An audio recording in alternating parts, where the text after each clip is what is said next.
ქალაქ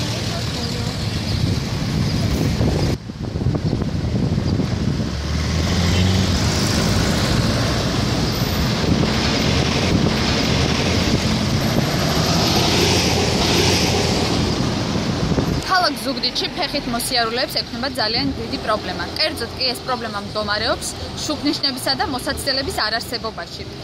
კერძოდ კი ცენტრალური ჯვარედინის შუქნიშანი, რომელზეც ერთდროულად იქნება როგორც ფეხით მოსიარულეებისთვის, ასევე ავტომობილის მძღოლებისთვის მწვანე ფერი.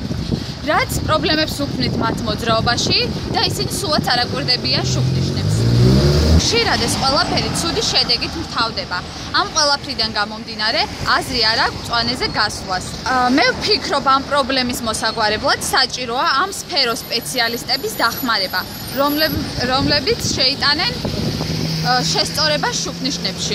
ზუგდიდში არსებულ არც ერთ სამარშრუტო ტაქსის გაჩერებას არ გააჩნია მოსაცდელი, რაც პრობლემას უქმნის იმ პირებს, რომლებიც სარგებლობენ სამარშრუტო ტრანსპორტით.